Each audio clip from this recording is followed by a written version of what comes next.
Hello everyone, welcome back to my channel Rinku tailoring ক্লাসে সকলকে স্বাগত জানাই। ফিরে এলাম পরবর্তী একটি ভিডিওতে।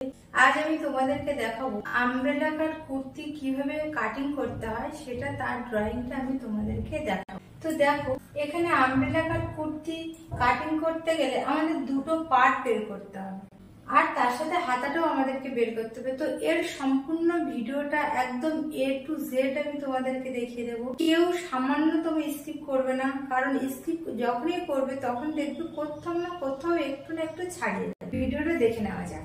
দেখো, এখানে আমব্রেলা কাট কুর্তি আমরা এখানে বানাবো।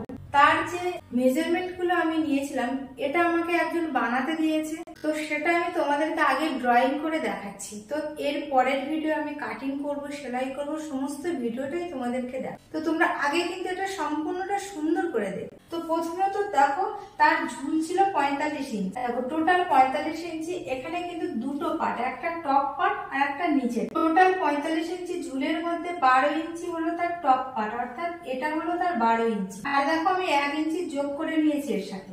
তাহলে এইটা আমার টপ পার্ট। এটা দেখো, 2 ভাঁজ আর 4টে পার্ট কিন্তু আমাদের টপ পার্টে আছে। তো টপ পার্টের ঝুল এখানে কত?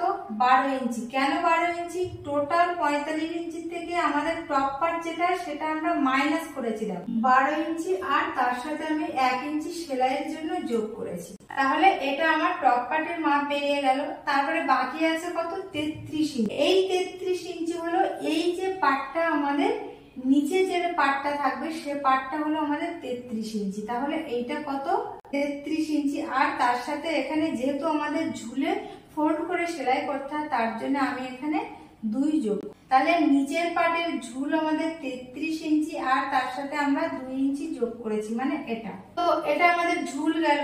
এটাও কিন্তু আমাদের 2 ভাঁজ আর 4টে পার্ট। তারপরে কি আছে? পুট। পুট দেখো, এখানে পুটের কিন্তু আমি তোমাদের দুটো সূত্র বের করে দিয়েছি আগের ভিডিওতে। তো এখানে আমাদের যেহেতু দেখো ডিপ গলা, সেই জন্য আমরা ডিপ গলার ক্ষেত্রে কি করব? পুট যেটা হবে তাকে আমরা 2 দিয়ে মাইনাস করব, করে যেটা হবে সেটাকে 2 দিয়ে ভাগ। দেখো, এখানে সেম তাই করেছি। পুট 15 ইঞ্চি, 2 মাইনাস করেছি, করে যেটা হয়েছে তাকে 2 দিয়ে ভাগ করেছি, করে আমার 6.5। এখান থেকে এইটা যেমন টপ পার্টের ঝুল 12 ইঞ্চি আর 1 ইঞ্চি 13 ইঞ্চি, তেমন এইখান থেকে এইটা হলো পুট। পুট কত আছে?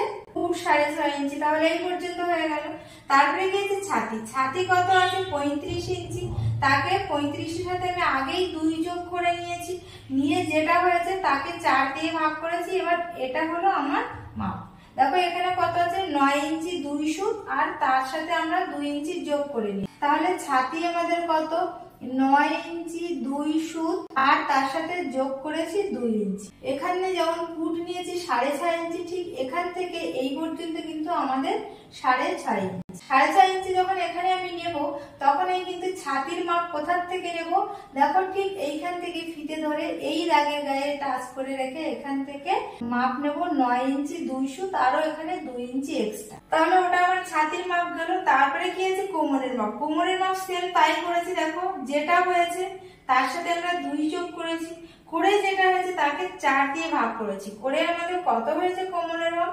কোমরের মাপ হয়েছে 8 ইঞ্চি 2 সুত, আর তার সাথে 2 যোগ করে নিয়েছি। এইখানে একটু ভালো করে দেখে নাও, কোমরের মাপ আমাদের 8 ইঞ্চি 2 সুত, তার সাথে আমরা 2 ইঞ্চি যোগ করেছি। বুঝতে পেরেছো? এটা হলো আমাদের কোমরের মাপ। এখানে যেমন 2 ইঞ্চি যোগ করেছি, এখানে সেম ভাবে কিন্তু 2 ইঞ্চি যোগ করেছি। দেখো, এই আর এই। কিন্তু এখানে যেহেতু আমি একটা টেকেন দেব, দেখো এই যে টেকেন আমি দেব, এই পাশ থেকে 1/2 ইঞ্চি, এই পাশ থেকে 1/2 ইঞ্চি, মানে টোটাল 1 ইঞ্চি। তাহলে এটা যখন আমি টেকেনটা দেব, তখন যে আমার এখানে কমে আসবে, সেই জন্য আমি কি করব? এখানে আরো 1 ইঞ্চি যোগ করে নেব। বুঝতে পেরেছো? এই টেকেনের জন্য আমরা 1 ইঞ্চি এক্সট্রা যোগ করে নেব।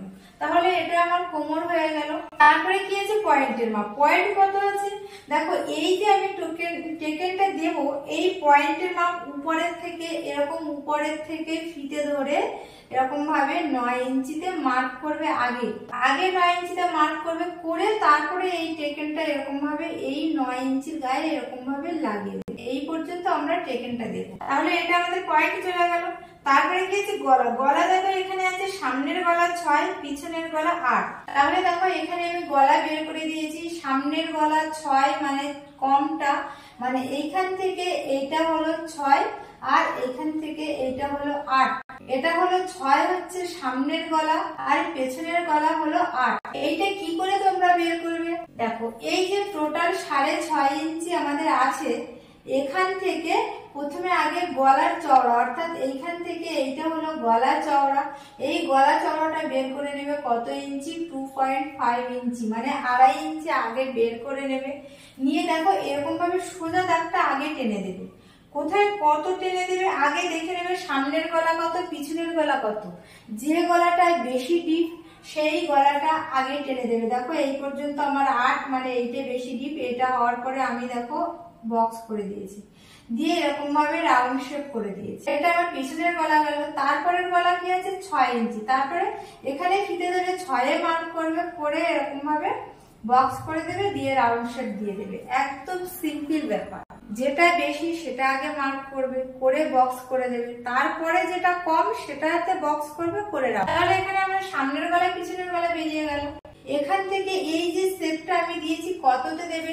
এইখান থেকে এই পর্যন্ত যে 6.5 আছে তার মিডিল পজিশন পর্যন্ত মার্ক করবে, করে সেখান থেকে রাউন্ড শেপটা এই ফিটিংস লাইনে, অর্থাৎ এই 9 ইঞ্চি 2 সুতে এখানে লাগিয়ে। তাহলে এই পর্যন্ত এটা হলো আমাদের টপ পার্ট। টপ পার্ট আমাদের এখানে কমপ্লিট হয়ে গেছে। এবার আমরা আসবো নিচের পার্ট, অর্থাৎ উপরের পার্ট হয়ে গেছে, নিচের পার্টে আমরা আসবো। নিচের পার্টে কি আছে? নিচের পার্টে দেখো এই শুধুমাত্র এইটা আমাদের নিচের পার্ট।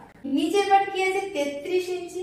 টোটাল 45 ইঞ্চি থেকে আমি 12 ইঞ্চি মাইনাস করেছিলাম, আছে 33 ইঞ্চি। এখান থেকে এইটা আমার আছে কাপড় টোটাল মানে 4 ভাঁজ করা আছে, কিন্তু আমার এই কাপড়ের থেকে মাপ আমার বের করতে হবে 33 ইঞ্চি, আর তার সাথে 2 ইঞ্চি বেশি। তাহলে দেখো এইটা আমরা কিভাবে বের করব? এইখান থেকে এই পর্যন্ত কতটা মাপ নিয়েছি? 8 ইঞ্চি 2 সুত, আরো 2 ইঞ্চি, আরো 1 ইঞ্চি। এই টোটাল মাপটা আমরা কি করব? এখান থেকে এখানে মাপ নেব। এই যে দেখো এখানে কত মাপ নেব? 8 ইঞ্চি 2 সুত যোগ 2 ইঞ্চি যোগ 1 ইঞ্চি। তাহলে এইখান থেকে এই মাপটা হলো এই মাপ, আবার এই মাপটা এখানে বসিয়ে আবার এইখানটায় নেব। নেওয়ার পরে কি করব? নেওয়ার পরে দেখো এখান থেকে এই যে মাপটা আছে সেই মাপটা তোমরা এখানে মার্ক করে নেবে, আবার এখানে মার্ক করে নেবে। এরকম ভাবে ফিতেটাকে ধরবে, ধরে দেখো এইরকম জায়গায় রাখবে, রেখে এখানে ধরে এরকম ভাবে দেখো এরকম ভাবে ধরে এরকম ভাবে রাউন্ড করে নেবে। দেখো কত সুন্দর রাউন্ড হয়ে। দেখো আমি কিন্তু ফিতের গায়ে এরকম ভাবে পেনটা ধরে রেখেছি, দেখো একসাথে ধরে রেখে কিন্তু এরকম ভাবে ঘুরিয়ে কিন্তু আমি এনেছি। তোমরাও এরকম ভাবে ঘুরিয়ে নেবে, একদম সহজ পদ্ধতি।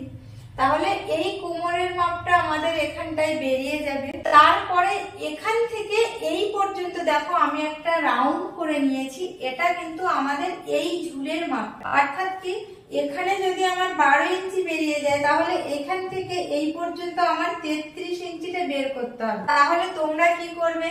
এখানে ফিতে ধরে এরকম ভাবে 33 ইঞ্চি বের করে নেবে, এরকম ভাবে ফিতে ধরে এখানে 33 ইঞ্চি বের করে নেবে। আবার এখানে ফিতে ধরে এরকম ভাবে 33 ইঞ্চি বের করে নেবে। বুঝতে পেরেছো? এখানে 33 ইঞ্চি বের করে নেবে, নিয়ে কি করবে? এই ফিতেটাকে এখানে যে 33 ইঞ্চি ধরেছো ঠিক সেম ভাবে এরকম ভাবে পেনটা এরকম বা তোমার যে পেন্সিলটা যেটা দিয়ে তুমি ড্রয়িং করবে ঠিক ফিতের সাথে এরকম চেপে ধরবে। ধরে কি করবে? দেখো দেখো সেম ভাবে এরকম ভাবে ধরে এরকম করবে, এরকম করবে, এরকম ভাবে, এরকম ভাবে। দেখো এই পর্যন্ত এসছে। দেখো তোমরা কিন্তু এইরকম ভাবে ফিতে ধরে তোমরা দেখেছো আমি কিভাবে করেছি, ঠিক এইরকম ভাবে ফিতের গায়ে এটা চেপে রাখবে, পেনটা চেপে রেখে ঠিক এরকম ভাবে ঘুরিয়ে এরকম, তাহলে একদম সব সাইডে সমান ভাবে মাপটা চলে আসবে। তো দেখো এখানে আমি টপ পার্টটা দেখিয়ে দিলাম, তারপরে নিচের যে পার্টের যে মেজারমেন্ট ছিল সেটাও কিন্তু কিভাবে এখানে বের করতে হবে সম্পূর্ণটাই তোমাদেরকে দেখিয়ে দিলাম। তো দেখো, আমি তোমাদেরকে একটা কথা বারবারই বলি, তোমরা যখন দেখবে যেখানে না বুঝতে পারবে টুক করে আমাকে কমেন্ট করে জানিয়ে দেবে যে এখানটা আমি বুঝতে পারিনি, কোনো অসুবিধা নেই, আমি সেই ভিডিও আবার করব। তো দেখো, এটা আমার আমব্রেলা কাট কুর্তির আমার নিচের পাটটা গেল। এইবার শুধু আমাদের বাকি আছে কি হাতার ড্রয়িং বা হাতার কাটিং আমি তোমাদের আগেও দেখিয়েছি, আবার আমি এইটার সাথে দেখিয়ে দিচ্ছি। দেখো এখানে কি বলেছে, হাতার ঝুল আছে 10.5 ইঞ্চি, তাহলে এইখান থেকে এই পর্যন্ত আমাদের হাতার ঝুল 10.5 ইঞ্চি, 10.5 ইঞ্চি হাতার ঝুল। আর তার সাথে দেখো আমি 2 ইঞ্চি এখানে যোগ করে নিয়েছি। কেন যোগ করেছি, হাতা দেখবে হাতা ফোল্ড করে অনেকটা সেলাই করতে হয়, আবার আমাদের এইখান থেকেও কিছুটা চলে যায়, এই জন্য আমি এখানে 2 ইঞ্চি যোগ করেছি ঝুলের সাথে। তারপরে মুহুরি কত আছে, মুহুরি কোনটা, যেখানে হাতার ঝুল শেষ সেটা হলো আমাদের মুহুরি কত ছিল, টোটাল মুহুরি ছিল 10 ইঞ্চি। এর সূত্র 2 দিয়ে ভাগ করা, তো দেখো আমি 2 দিয়ে ভাগ করে হয়েছে 5 ইঞ্চি, তাহলে মুহুরি আমাদের 5 ইঞ্চি। দেখো এইখান থেকে এই পর্যন্ত মুহুরি, আর এখানে আমি আরো 2 ইঞ্চি যোগ করে নিয়েছি। তো এটা আমার মুহুরি গেল। তারপর আছে কি মোহরা কোনটা, দেখো যেখান থেকে ঝুলের মাপ নিয়েছিলাম এই জায়গাটার নাম হলো মোহরার মাপটা কিভাবে আমরা নেব একটু ভালো করে তোমরা দেখে নাও। টোটাল দেখো যে আমি কাপড়টা নেব স্কয়ার যে কাপড়টা, সেই কাপড়ের কি করবে, প্রথমে এই ভাঁজ লাইন থেকে, আমাদের কিন্তু এইটা ভাঁজ লাইন আছে, এটা আমাদের ভাঁজ লাইন, তাহলে ভাঁজ লাইন থেকে কি করবে, এখান থেকে এখানে 2 ইঞ্চিতে আগে মার্ক করবে, আবার এখান থেকে এখানে 3 ইঞ্চিতে মার্ক করবে, আবার এখান থেকে এখানে 3 ইঞ্চিতে মার্ক করবে। দেখো এই যে 3 ইঞ্চিতে মার্ক করে আমি কিন্তু সোজা এই পর্যন্ত দিয়ে দিয়েছি, মানে যতদূর আমার কাপড়টা আছে ততদূর পর্যন্ত আমি দেখো মার্ক করে 3 ইঞ্চি সোজা দাগ দিয়ে দিচ্ছি। তারপরে কি আছে, 2 ইঞ্চিতে এখানে মার্ক করবে, করে দেখো এখান থেকে এরকম ভাবে টেনে নিয়ে গিয়ে ঠিক এই 2 ইঞ্চি ছেড়ে দিয়ে এখান থেকে এই মাপটা নিচে নামাবো। নিচে দেখো এটা আমাদের মোহরার মাপ কত আছে, 8 ইঞ্চি, তার সাথে 2 ইঞ্চি যোগ করেছি। ঠিক এখানটায় কি রকম ভাবে বের করবে, দেখো এরকম ভাবে ফিতে ধরে, এরকম ভাবে ফিতে তোমরা ধরবে, ধরে যেখানে হবে 8 ইঞ্চি সেখানেই মার্ক করবে, অর্থাৎ তোমার ফিটিংস মাপ যেখানে হবে ঠিক সেখানে এরকম ভাবে মার্ক করবে, করে আরো 2 ইঞ্চি এক্সট্রা নেবে। যে আমরা 3 ইঞ্চি নামিয়েছিলাম সেই 3 ইঞ্চির দাগের উপরেই কিন্তু আমাদের ফিটিংস মাপটা থাকবে অবশ্যই। তো দেখো আমি সেই 3 ইঞ্চি যে দাগটা দিয়েছিলাম সেখানেই আমার ফিটিংস মাপ, আর তারপরে আমি এক্সট্রা আরো 2 ইঞ্চি যোগ করেছি। তো বন্ধুরা আজ এই পর্যন্ত, দেখা হবে পরবর্তী আর একটা ভিডিওতে। তো বারবারই বলছি, যারা নতুন আমার ভিডিও দেখছো প্লিজ তারা আমার চ্যানেলটা সাবস্ক্রাইব করে তারপরে তোমরা ভিডিওটা অফ করো। তো আর যারা অলরেডি সাবস্ক্রাইব করেছো তাদেরকে অনেক অনেক ধন্যবাদ। তো তোমাদের একটাই কথা বলবো, প্লিজ প্লিজ তোমরা সাবস্ক্রাইব করো, অনেক অনেক কষ্ট করে তোমাদের জন্য ভিডিও করতে হয়। দেখো এটা একটা শিক্ষামূলক ভিডিও দেখে যদি তোমরা সাবস্ক্রাইব না করো তো সত্যি কিছু বলার নেই। মানে আমি বলতে যাচ্ছি না যে যারা রাস্তাঘাটে নাচ গান করে বা কোনো কিছু তারা খারাপ, তারা মোটেই খারাপ না, কিন্তু কি তারাও একটা আশায় ভিডিও করছে যে না আমাদের সাবস্ক্রাইব হবে। তো আমরা সেই রকম শিক্ষামূলক ভিডিও দিচ্ছি, তো বলবো তোমরা সাবস্ক্রাইব করো।